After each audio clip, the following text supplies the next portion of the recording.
I'm here to talk to you today about passion. And if you've been reading any articles recently, you would know that the current narrative about passion is something along the lines of follow your passion and everything will be okay. Everything will fall into place. And I used to buy into that narrative wholeheartedly. After all, I consider myself a passionate person. I fiddled with computers my whole life, and when it came time to choose my specialty at the university, computer science felt like a calling. It was something I always wanted to do. But then, when I reached university, two things happened that made me dig deeper into or behind that follow your passion tagline and made me want to understand passion more deeply. These two things are, first of all, I was noticing that most of my friends that were there with me in computer science, were not passionate about that field at all. If you know anything about Algeria, you would know that people are assigned to different fields at the university level based on their grade at the baccalaureate exam. Most people do not get their first choice. They enter university feeling unfulfilled, feeling unhappy, feeling they have been treated unfairly somehow. And so the environment around me was people just mostly hating what they were doing. And I started to wonder, like, can we do something about it? Can we make them like that field, whatever it is that they have been assigned to? Or do they have to struggle through these 3 to 5 years, maybe more, maybe their whole life, into a field they don't like? So that was the first realization. It was observation of the environment around me. The second one was when I sat through my first algebra class and looking at those equations and matrices and very complicated and hard things, started to say to myself, really? Is that what I signed up for? Is that computer science I wanted to study my whole life? And a few more dangerous questions started to get into my mind. Since it's my passion, am I not supposed to like every minute of every second of it? Why am I not liking this algebra class? Why is it hard?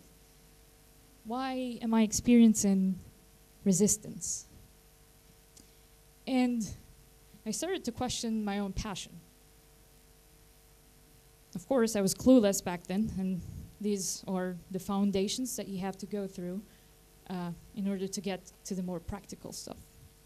But these two events made me read about passion and try to uncover what makes people passionate about what they do. I stumbled upon the writings of one of my favorite authors, Cal Newport. He writes a popular blog called Study Hacks. I was reading it back in high school to learn tips and tricks to study smarter. He was just starting to talk about passion himself, exploring the subject, and he wrote a book about it called So Good They Can't Ignore You: Why Skills Trump Passion in the Pursuit of Work You Love. So, first of all, the title of the book is very catchy. So good they can't ignore you.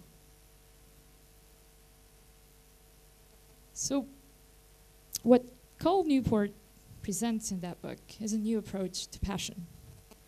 Instead of looking at passion as something that's innate, that you're born with, that you're supposed to know your whole life, you'd look at it as something you build, something you cultivate over the years. Instead of saying, oh, I don't like this instantly, or this is hard, this is not what I signed up for, you would say, hey, I bet I can find a way to like this. And so with this new approach in mind, you start to wonder, so how would you go about doing that? Isn't it that we're told that you're either passionate and you know your passion, or you're completely clueless about it? Well, Carl Newport, again, speaks of two things. The first one being mastery and acquiring rare and valuable skills. So again, instead of looking at passion as something that you're born with, or something that you will discover one day, something that will fall into your laps all of a sudden, and you will love it instantly and forever, and every single second of every minute of it, you would focus all your attention on acquiring rare and valuable skills within your field to reach a certain level of mastery. Because think about it 1 second. Have you ever met a person that calls herself passionate about something, and that person is not good at that particular thing, or at least thinks she's good? It's very rare, if not unheard of.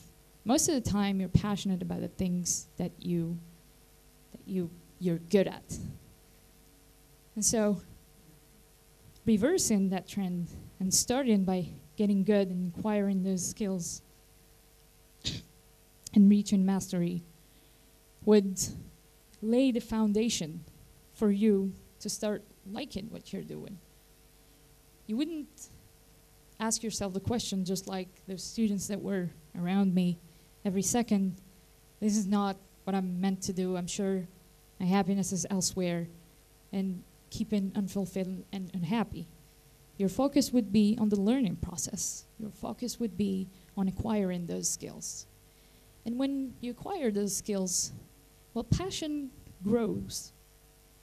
It grows along skills.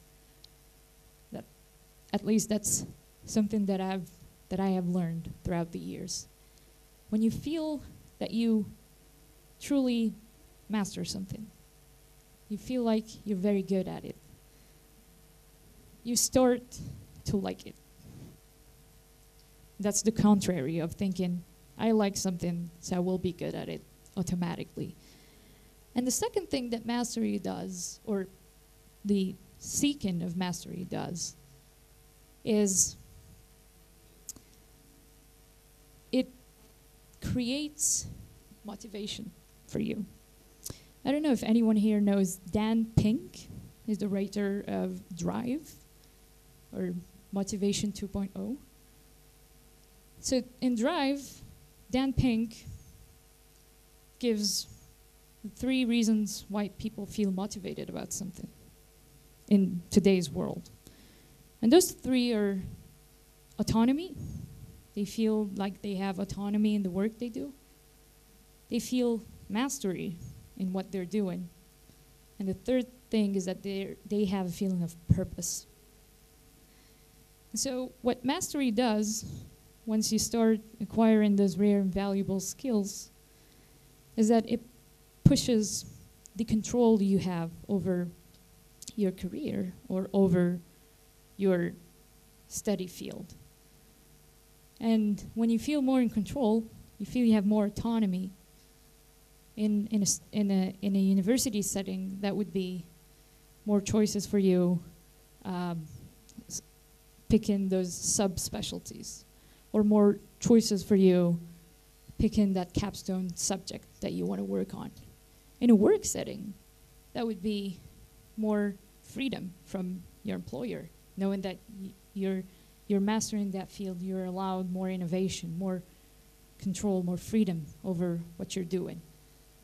And that control and that freedom tying into the autonomy that Dan Pink spoke of, and one of the reasons why people feel motivated to do something, will again build upon passion. And so you might be wondering why. I mean, why am I talking about this in specifics? And why isn't it just good enough to say, follow your passion? Well, follow your passion for someone who does not really know what his or her passion is a useless advice, first of all. They might spend their whole life saying the grass is greener on the other side. And in this they might miss the opportunities that are around them. That's for people who do not really know what their passion is. And for people who do know, just like me, saying follow your passion and everything will be okay just tells you to somehow to fear this resistance, because you're not supposed to feel any resistance. Whereas resistance is how you grow. Resistance is how you do anything meaningful, is how you push yourself beyond that comfort zone of yours, and is how you learn anything at all.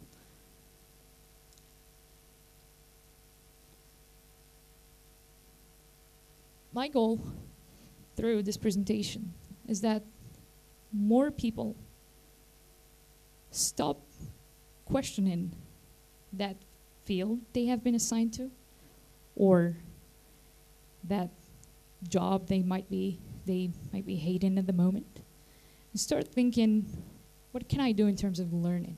What skills can I gain? How can I be more empowered?